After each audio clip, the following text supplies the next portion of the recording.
Mi novia publicó "No soy propiedad de nadie" antes de un viaje de trabajo. Le respondí, genial, yo no soy tu casero.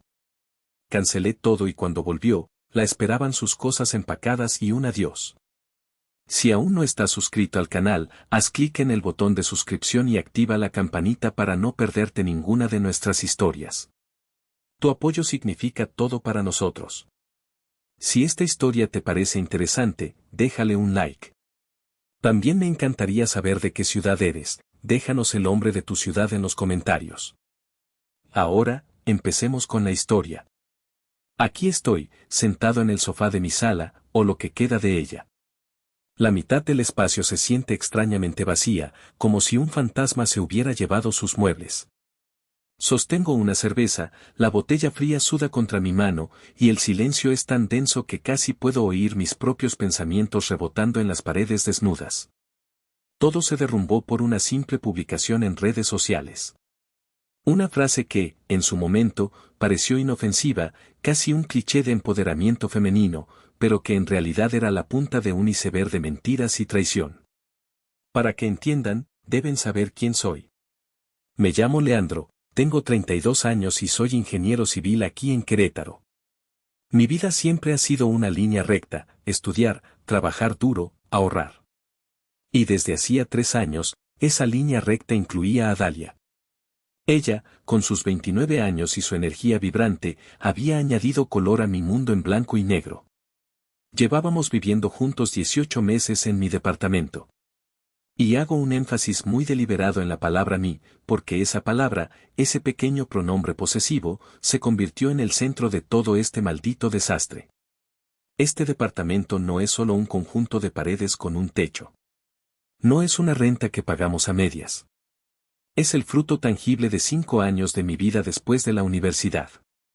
5 años de trabajar horas extras hasta que los ojos me ardían, de comer atún enlatado más veces de las que me gustaría admitir, de decirle no a salidas con amigos para ahorrar cada peso. Es mi ancla, mi logro personal, el símbolo de que por fin, yo, Leandro, un tipo de familia humilde, había construido algo sólido y propio. Dalia lo sabía perfectamente. Ella conocía la historia detrás de cada ladrillo, de cada factura pagada. Recuerdo el día que se mudó como si fuera ayer. El sol entraba por las ventanas e iluminaba las partículas de polvo que flotaban en el aire mientras desempacábamos cajas. Su risa resonaba en las habitaciones vacías. Y mira, Leandro. Y mi colección de vinilos por fin tendrá un hogar digno, exclamó, abrazando una caja como si fuera un tesoro. Pasé todo ese fin de semana colgando sus cuadros, armando un librero extra para sus cosas, pintando la pared de la recámara de ese color azul verdoso que tanto le gustaba. Estaba feliz, genuinamente feliz de compartir mi castillo con ella, convencido de que, con el tiempo, se convertiría en nuestro hogar. Qué ingenuo fui. Los últimos meses, sin embargo, algo había cambiado. Una distancia sutil pero palpable se había instalado entre nosotros. Ella vivía pegada al celular, sonriendo a la pantalla con una complicidad que ya no era para mí.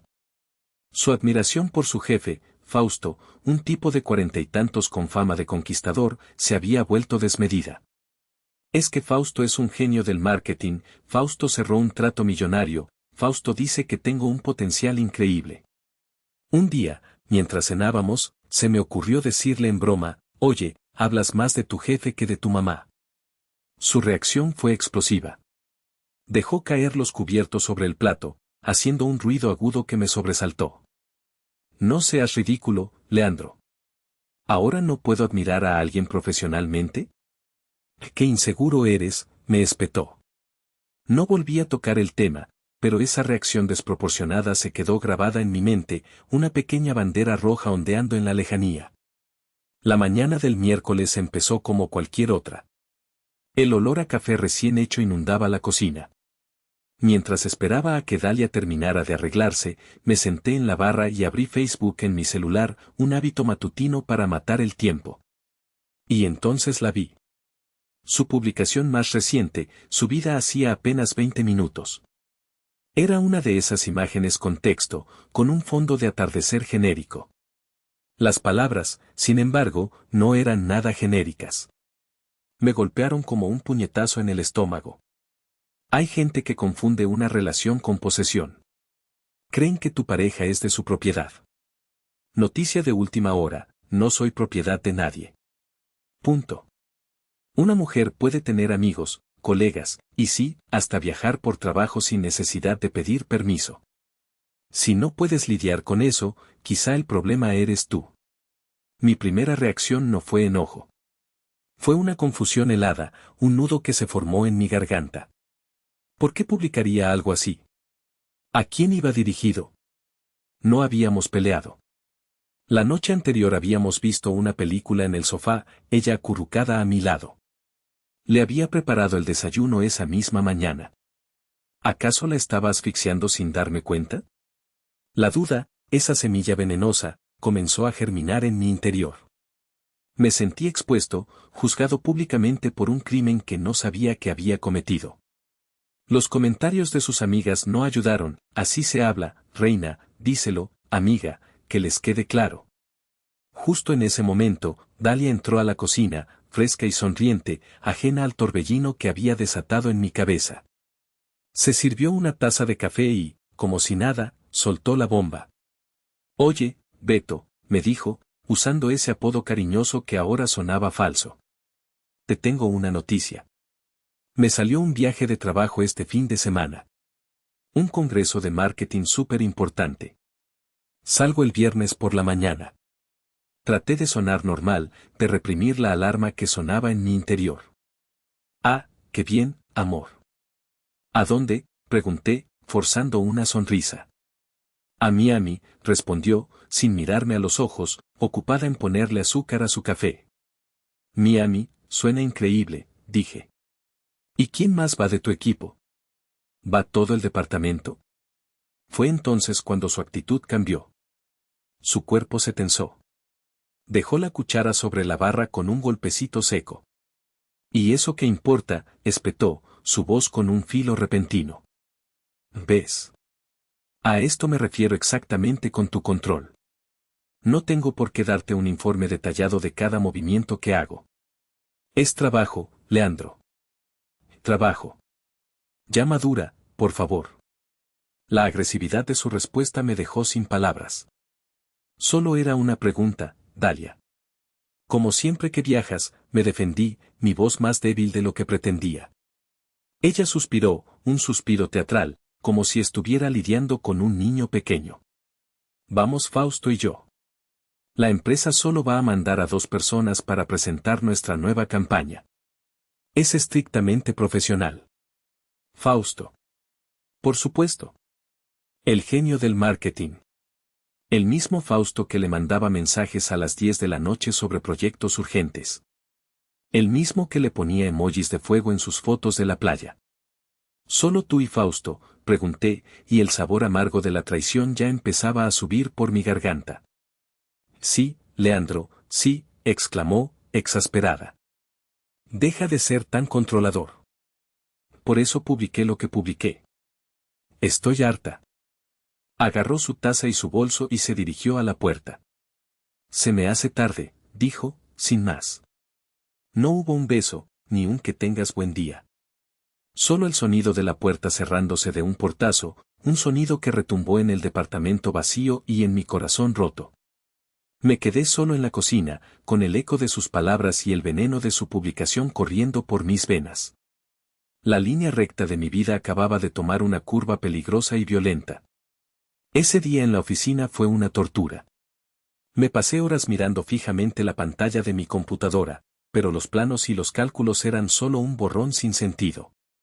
Las palabras de Dalia, su publicación, su actitud defensiva, todo se repetía en mi cabeza en un bucle infernal. ¿Estaba exagerando? ¿Era yo el inseguro, el controlador? La duda me carcomía. Necesitaba una segunda opinión, una perspectiva externa que no estuviera nublada por 3 años de relación. A la hora de la comida, salí de la oficina y le llamé a mi mejor amigo, Isauro. Isauro y yo somos amigos desde la secundaria. Él es lo opuesto a mí, impulsivo, directo y con un detector de mentiras incorporado que rara vez falla. Le conté todo, desde la publicación hasta la discusión de la mañana. Hubo un silencio al otro lado de la línea, y luego Isauro soltó una carcajada seca. No mames, güey. Y todavía lo dudas, dijo, su voz sin un ápice de compasión. Abre los ojos, cabrón. Esa morra te está viendo la cara de pendejo. ¿Congreso de marketing en Miami? Por favor. Eso suena a que te están poniendo el cuerno con boleto de avión pagado. Despierta, Leandro. Sus palabras, aunque brutales, eran como una bofetada de agua fría. Quizá él tenía razón. Quizá mi deseo de que todo estuviera bien me estaba cegando. Colgué el teléfono sintiéndome peor que antes, con una ansiedad que me apretaba el pecho como un torniquete. Esa noche, el ambiente en el departamento era gélido. Dalia llegó tarde, diciendo que había ido a cenar con unas amigas para despedirse antes del viaje. Apenas cruzamos palabra. Ella se movía por la casa con una energía nerviosa, evitando mi mirada. Yo, por mi parte, me sentía como un extraño en mi propio hogar, observándola desde la distancia, analizando cada gesto, cada palabra. Alrededor de las 10, ella se metió a bañar. Yo estaba en la sala, fingiendo ver la televisión, cuando algo me llamó la atención. Su laptop. La había dejado abierta sobre la barra de la cocina, algo que nunca hacía. La pantalla iluminaba la penumbra con un brillo azulado. La curiosidad, esa bestia terrible, me venció. Me levanté y, con el corazón latiéndome en los oídos, me acerqué. El correo electrónico estaba abierto. No tuve que buscar. Estaba ahí, en la parte superior de su bandeja de entrada. El remitente era Fausto. Pero no era el asunto lo que me heló la sangre. Era una simple frase, pero contenía todo el veneno del mundo, nuestro escape.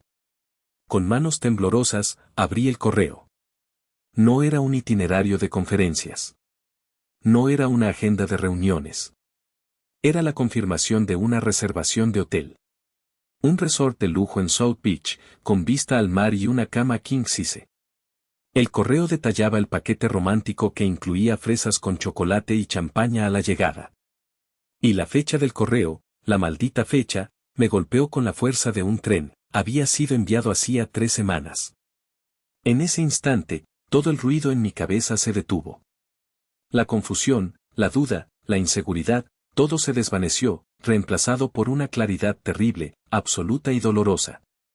No había congreso. No había campaña. Solo había una mentira, planeada meticulosamente durante semanas. Me alejé de la laptop y me dejé caer en el sofá, en la oscuridad. El sonido del agua corriendo en la regadera era el único ruido en el universo. Y por primera vez en mucho tiempo, me permití sentirlo todo. La humillación me quemaba la cara. El dolor de la traición era una daga física clavada en mi pecho. Me senté ahí, inmóvil, y me pregunté, ¿fui yo? ¿En qué fallé? ¿No fui suficiente para ella? ¿En qué momento el amor que le daba dejó de ser bastante? La culpa, irracional pero poderosa, intentó abrirse paso. Pero entonces, la imagen de esas 2 palabras, nuestro escape, volvió a mi mente como un relámpago. Y el dolor, la tristeza y la culpa se transformaron en algo diferente. Algo frío, duro y afilado como el acero. No, no había sido mi culpa. Había sido su decisión. Y si ella había tomado su decisión, ahora me tocaba a mí tomar la mía. Al día siguiente, jueves, me reporté enfermo en el trabajo. No podía enfrentar a nadie. Mi mente era un torbellino de planes y escenarios de venganza. Necesitaba hablar con alguien, pero no con Isauro. Su consejo sería visceral, córrela a patadas. Yo necesitaba algo más. Necesitaba sabiduría, una estrategia. Y solo había una persona que podía dármela. Conduje sin rumbo por la ciudad hasta que mis manos, casi por instinto, me llevaron al único lugar donde siempre encontraba respuestas, el taller mecánico de mi tío Eladio. El taller era mi santuario desde que era niño. Un lugar caótico y ruidoso que olía a aceite quemado, a metal y a trabajo honesto. Mi tío Eladio, el hermano mayor de mi padre, era un hombre forjado a base de grasa y esfuerzo, con más sabiduría en sus manos callosas que muchos con títulos universitarios. Lo encontré debajo de un viejo suru, con solo sus botas asomando. Tío, le llamé. Se deslizó hacia afuera sobre la carretilla, limpiándose la frente con el dorso de la mano y dejando una mancha negra. Mijo. ¿Qué te trae por acá en día de trabajo? ¿Se te descompuso la carcacha?, preguntó, sonriendo. No, tío. Se me descompuso la vida, respondí, y el peso en mi voz fue suficiente para que su sonrisa se desvaneciera. Me llevó a su pequeña oficina, un cuartucho al fondo del taller. Nos sentamos en 2 sillas desvencijadas, rodeados de calendarios de mujeres en bikini y facturas viejas. Le conté todo. Le hablé de la publicación, de la mentira del viaje, del correo de Fausto. Le mostré la foto que le había tomado a la pantalla de la laptop. Mi tío Eladio escuchó en silencio, asintiendo de vez en cuando, sus ojos fijos en los míos. No me interrumpió ni una sola vez. Cuando terminé, se recargó en su silla, que rechinó en protesta. Se quedó callado por un largo minuto, mirando un punto fijo en la pared. Mijo, dijo al fin, su voz grave y tranquila. En esta vida, hay 2 tipos de personas, las que dan y las que nomás están viendo que agarran. Tú, como tu padre, eres de los que dan. Das tu tiempo, tu esfuerzo, tu confianza. Y eso está bien. Pero tienes que aprender a reconocer a los que solo agarran, porque si no, te van a dejar seco. Se inclinó hacia adelante, apoyando los codos en sus rodillas. Ese departamento, continuó, es tu sudor. Es tu tranquilidad. Es tu casa. Y la casa de un hombre es su templo. Que nadie, y te lo digo en serio, nadie, te falte al respeto debajo de tu propio techo. Esta muchacha no solo te faltó al respeto a ti, le faltó al respeto a tu esfuerzo, a tu templo. No sé qué hacer, tío. Tengo ganas de romperlo todo, confesé, mi voz quebrada por la rabia y el dolor. No, dijo él, firme. La rabia es mala consejera. Te nubla el juicio. Ahorita, la cabeza tiene que mandar, no el corazón que tienes hecho pedazos. Piensa con la cabeza fría. La ley, aunque no parezca y a veces sea una mierda, a veces funciona. Y en este caso, está de tu lado. El contrato está a tu nombre. La propiedad es tuya. Úsala.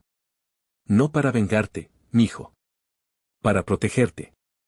Para recuperar tu paz. Haz las cosas bien, con calma, con método. Que el golpe no sea un grito, sino un portazo silencioso y definitivo. Sus palabras resonaron en mi interior. Tenía razón.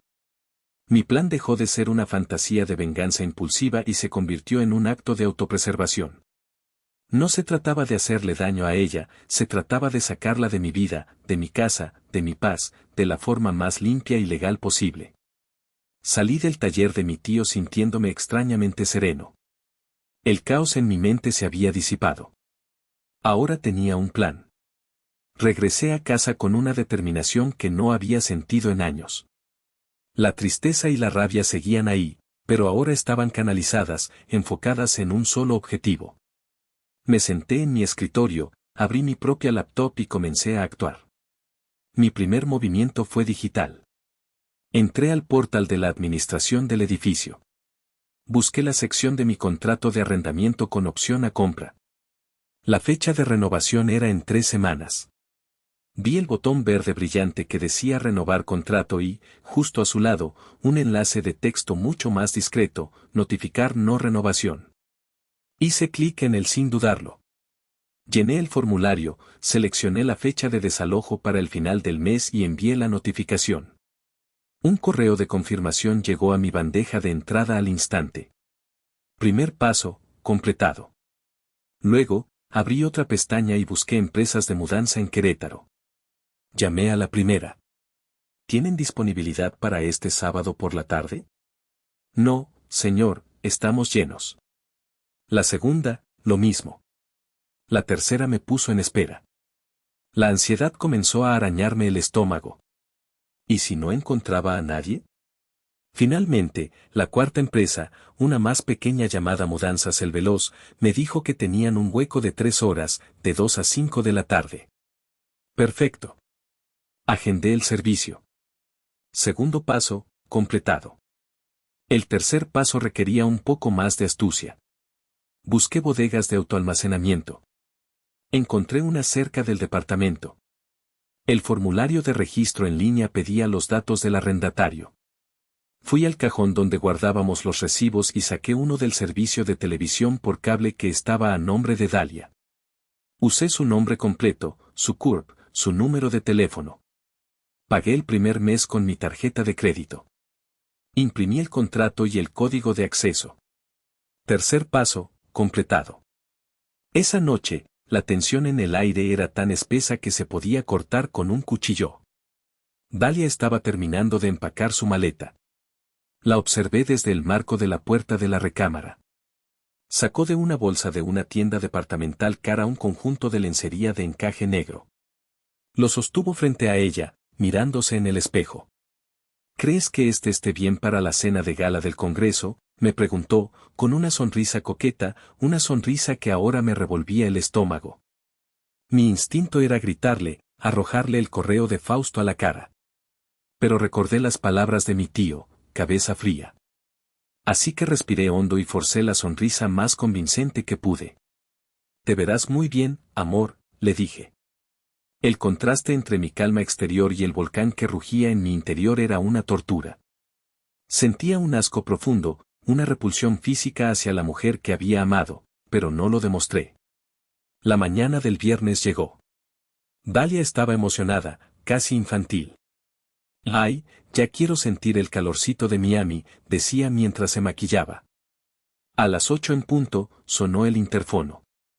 Era Fausto. Bueno, mi Uber de lujo ha llegado, bromeó ella. Me dio un beso rápido en la mejilla, un beso que se sintió frío, vacío, como el de una extraña. Te marco al rato. Pórtate bien, dijo, guiñándome un ojo. La vi desde la ventana. Vi cómo Fausto se bajaba de su BMW para abrirle la puerta. Vi cómo ella le sonreía con una familiaridad que me revolvió las entrañas. Vi cómo el coche se alejaba por la calle hasta desaparecer. Y en cuanto desapareció, mi máscara de calma se hizo añicos. Me apoyé contra la pared, cerré los ojos y respiré hondo. El plan, mi doloroso y necesario plan, había comenzado oficialmente. El sábado por la mañana, el departamento se sentía extrañamente silencioso. La ausencia de Dalia era un eco palpable en cada habitación. A las 10 en punto, llegó Isauro, no con una cara de compasión, sino con cajas de cartón, cinta canela y 2 cervezas frías. Bueno, cabrón. Manos a la obra, dijo, entregándome una cerveza. Vamos a exorcizar este lugar. Y así comenzó la operación limpieza. No fue un acto de furia, no arrojamos sus cosas por la ventana como en las películas. Fue un proceso metódico, casi quirúrgico. Empezamos por el closet. Saqué sus vestidos, sus blusas, sus zapatos. Isauro, mientras doblaba una pila de jeans, intentaba aligerar el ambiente. Neta, ¿para qué necesita una mujer 11 tipos diferentes de crema para la cara? Esto es ridículo, decía, sosteniendo un frasco como si fuera una pieza de arqueología. Cada objeto que tocaba era un recuerdo, una pequeña espina. Su perfume, que aún flotaba en el aire, me trajo una oleada de nostalgia que tuve que reprimir con fuerza. Al empacar sus libros, encontré uno que yo le había regalado, con una dedicatoria en la primera página, para Dalia, mi historia favorita. Sentí una punzada en el pecho, un dolor agudo y rápido. El momento más difícil llegó cuando empezamos a empacar las cosas de la sala. Ahí estaba su colección de vinilos. Saqué uno al azar. Era el de Caifanes, el que habíamos puesto la primera noche que pasamos juntos en este departamento, bailando torpemente en medio de las cajas. Por un segundo, mis manos flaquearon. Isauro lo notó. Oye, dijo, poniendo una mano en mi hombro. Estás haciendo lo correcto, güey. No lo dudes ni un segundo. Asentí, tragué saliva y coloqué el disco con cuidado en la caja. Luego, vi el pequeño elefante de cerámica que le había regalado en nuestro primer aniversario, el que compramos en un mercado de artesanías en Coyoacán. Lo tomé en mis manos. Era un símbolo de un pasado que ya no existía, de un Leandro que había creído en un para siempre. En lugar de arrojarlo con rabia, lo envolví en papel de burbujas y lo puse junto a los vinilos.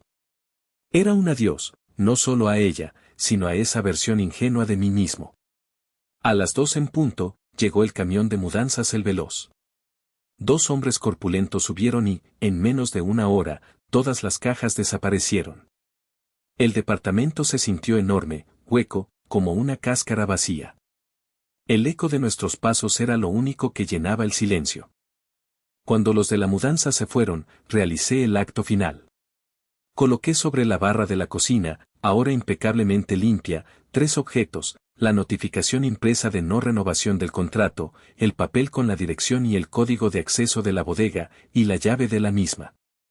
Al lado, dejé una nota que había escrito y reescrito 1000 veces en mi cabeza. Al final, me decidí por la simplicidad, ya que no eres propiedad de nadie, yo tampoco soy tu casero. Buena suerte, Dalia. 1 hora después, llegó el cerrajero. Un hombre mayor, callado y eficiente. Mientras trabajaba, el sonido de sus herramientas era extrañamente reconfortante. Cuando terminó, me entregó un juego de llaves nuevas. Listo, joven. Nadie entra aquí sin estás. Tomé las llaves. Eran frías y pesadas en mi mano. Metí una en la cerradura y la giré. El sonido del nuevo pestillo al encajar, un clac metálico y definitivo, fue el sonido más satisfactorio que había escuchado en meses. Era el sonido de mi paz siendo restaurada. Era el sonido de mi castillo reclamando su soberanía. El domingo por la tarde fue la calma antes de la tormenta. Isauro se había ido y yo estaba solo, intentando acostumbrarme a la nueva quietud de mi hogar. A las 5:30, mi celular vibró. Era una notificación de la aplicación de vuelos: el avión de Dalia había aterrizado. A partir de ese momento, supe que el reloj había empezado a correr. A las 6:47 de la tarde, la primera llamada. La ignoré. 1 minuto después, otra. Y otra. En total, 5 llamadas perdidas en menos de 10 minutos. Luego, los mensajes de texto empezaron a llegar, una avalancha de confusión y enojo. Mi llave no funciona. ¿Le pusiste el seguro de adentro? Leandro, ¿dónde estás? Esto no es gracioso.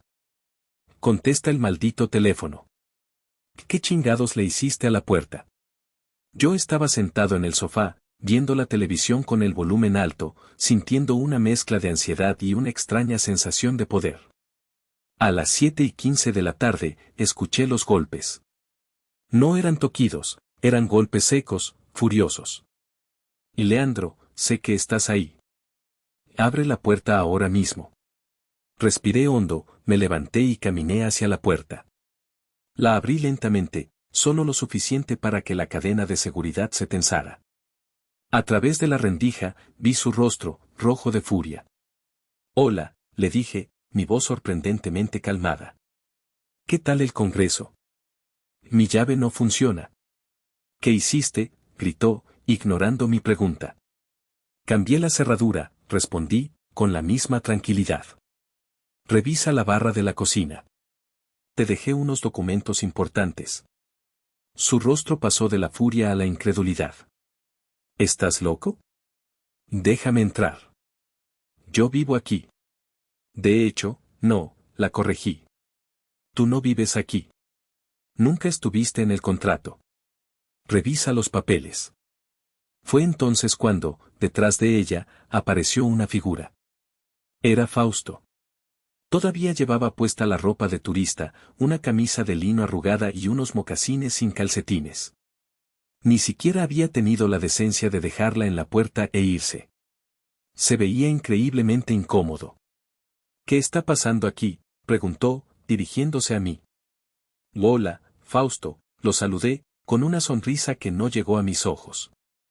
¿Qué tal el Congreso? ¿Estuvo buena la presentación de Dalia? Me muero por saber los detalles. La cara de Fausto se puso pálida. Dalia lo fulminó con la mirada. Esto es por él, ¿verdad? Eres un niño celoso y patético, me gritó Dalia, intentando empujar la puerta. No te molestes, no va a abrir, le dije. Y ahora, si me disculpan, están invadiendo propiedad privada. Les sugiero que se retiren. No me voy a ningún lado. Voy a llamar a la policía, amenazó. Adelante, la animé. Estoy esperando. Cerré la puerta. Escuché sus gritos y maldiciones desde el pasillo. 20 minutos después, tal como lo predije, 2 oficiales de policía tocaron a mi puerta. Volví a abrir, esta vez sin la cadena. Les expliqué la situación con calma.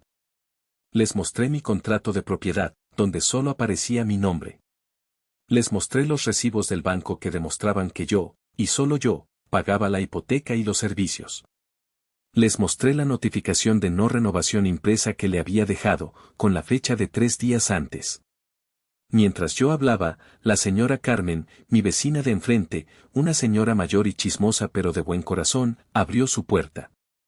Oficiales, dijo, con su voz chillona. Yo les puedo decir que el joven Leandro es un pan de Dios. Vive aquí desde hace años, nunca un problema.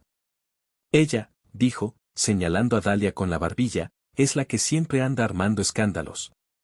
El apoyo inesperado de mi vecina fue la cereza del pastel. Uno de los oficiales se dirigió a Dalia. Señorita, si usted no está en el contrato de arrendamiento y el propietario le ha notificado que debe irse, esto es un asunto civil. No podemos obligarlo a que la deje entrar. Fue entonces cuando Dalia se derrumbó.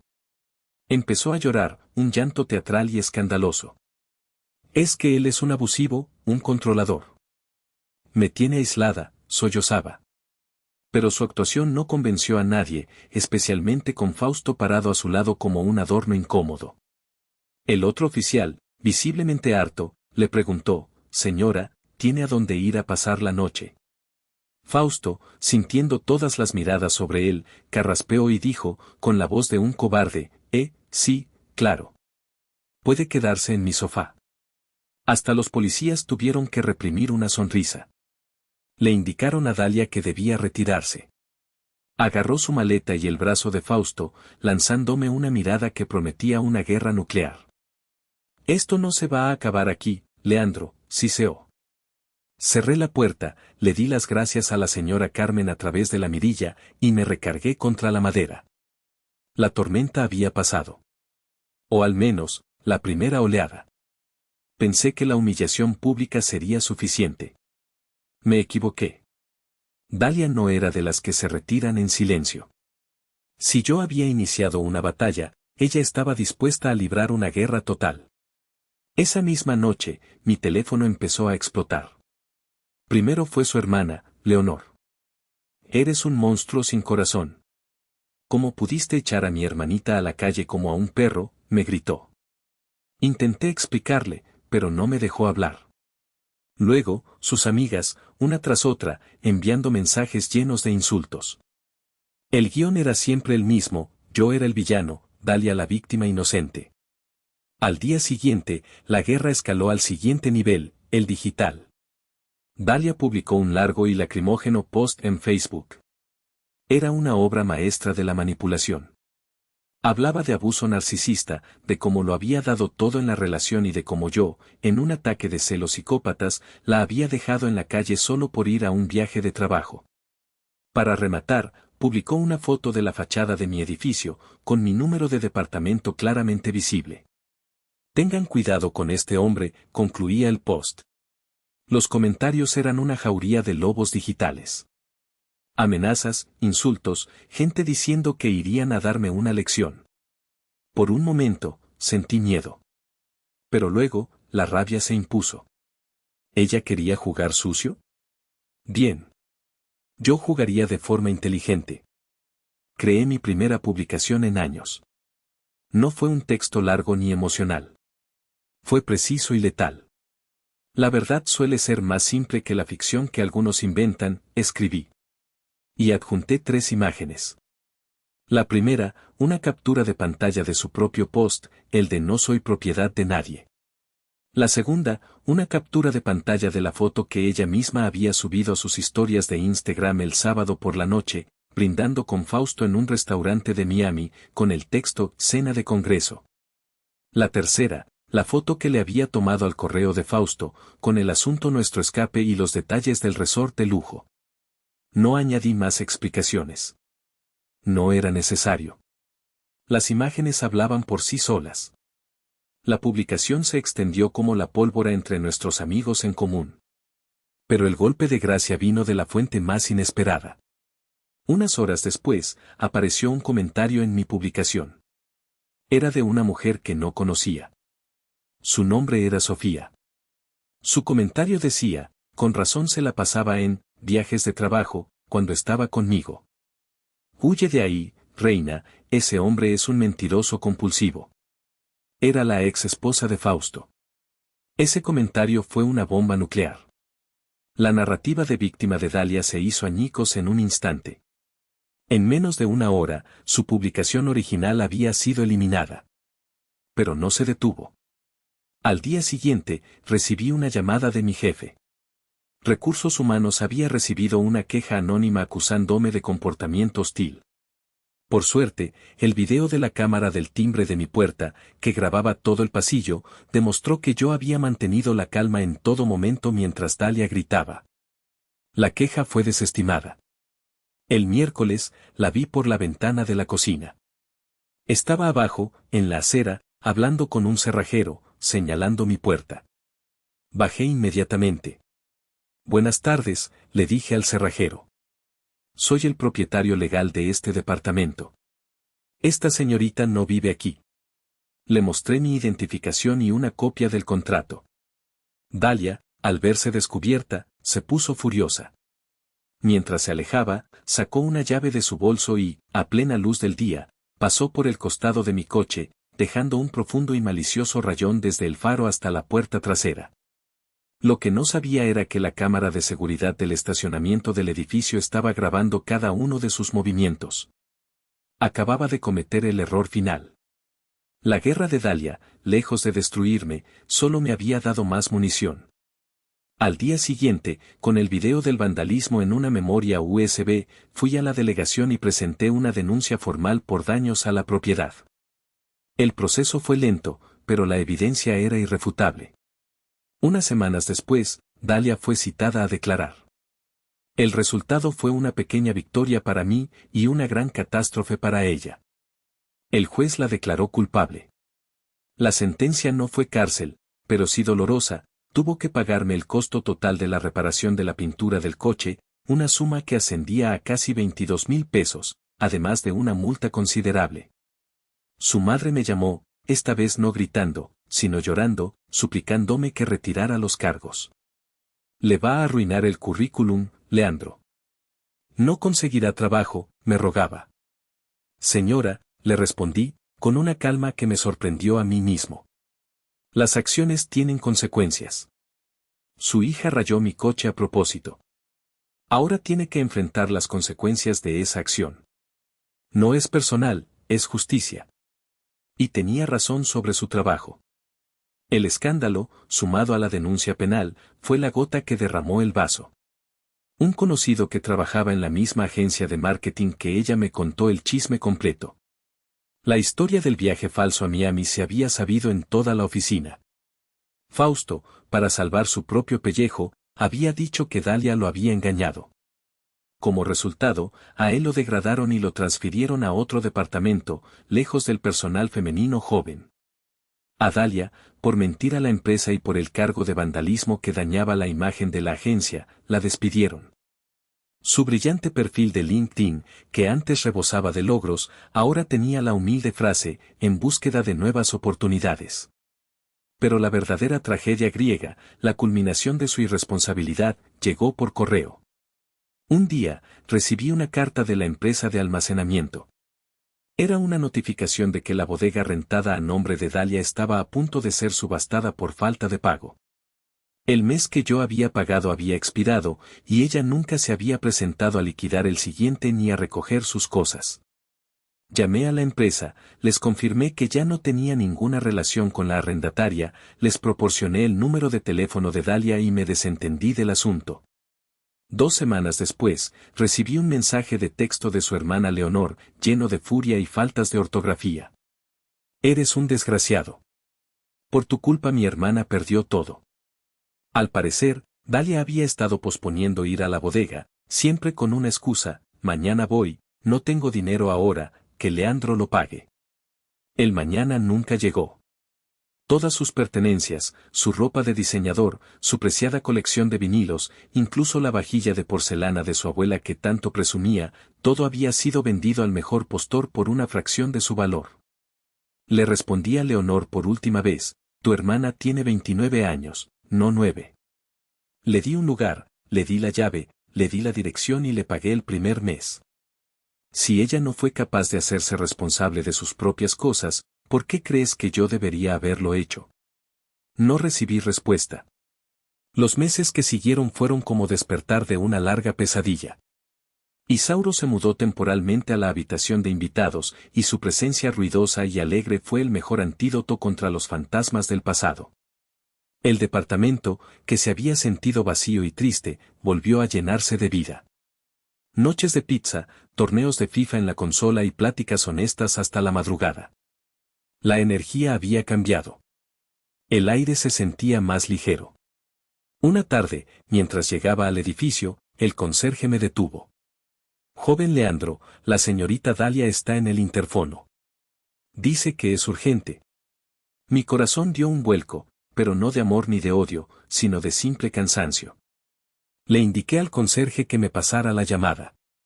Su voz sonaba diferente, delgada, rota. Leandro, por favor. Necesito hablar contigo. Estamos hablando, respondí, mi voz plana. No, en persona. Por favor. Sé que lo arruiné todo, pero, su voz se quebró. ¿Puedes al menos ayudarme a conseguir un departamento? Con lo del despido y la multa, mi crédito está por los suelos. Nadie me quiere rentar. Y ahí estaba. La verdad final. Después de todo el drama, de las mentiras, del abuso, no me buscaba por amor o arrepentimiento. Me buscaba porque era, una vez más, su opción más conveniente. Respiré hondo. Dalia, dije, con una calma que ya no era fría, sino serena, la calma de quien ha cerrado un ciclo. Tú misma lo dijiste, no eres propiedad de nadie. Y yo respeté eso. Ahora quiero que tú respetes algo: yo tampoco soy propiedad tuya. No soy tu casero, no soy tu banco y, definitivamente, no soy tu plan de respaldo. Amabas el estilo de vida que yo te proporcionaba, no a mí. Si me hubieras amado, no habrías estado en Miami con él. Dijiste que querías ser libre. Ya lo eres. Disfrútalo. Colgué antes de que pudiera responder. Le pedí al conserje que no le permitiera el acceso nunca más y bloqueé el número de la entrada en mi celular. El epílogo de esta historia llegó un mes después. Estaba en una cafetería cerca de mi antigua universidad cuando lo vi. Fausto. Estaba solo en una mesa, con la mirada perdida en su taza. Se veía demacrado, más viejo. Me enteré por un amigo en común que su ex esposa, al enterarse del escándalo y del escape a Miami, lo había llevado de vuelta a la corte, argumentando que él tenía ingresos no declarados. Y había ganado un aumento considerable en la pensión alimenticia. Nuestras miradas se cruzaron por un segundo. Él hizo un gesto, como si quisiera decir algo. Yo simplemente tomé mi café y caminé hacia la salida. Pero antes de cruzar la puerta, no pude resistirme. Me detuve, me giré y le dije, con la voz suficientemente alta para que me escuchara: por cierto, ¿qué tal estuvo la presentación? La expresión de humillación y derrota en su rostro fue el cierre final y definitivo de este capítulo de mi vida. Ahora, mientras termino mi cerveza en mi sala en paz, entiendo muchas cosas. Aprendí que el respeto propio no es negociable. Que a veces, el acto de amor más grande que puedes hacer por ti mismo es dejar ir. Y que la paz, mi paz, no tiene precio. Y ahora, si me disculpan, Isauro y yo tenemos una partida de FIFA que ganar. Al fin, después de todo, estoy en casa.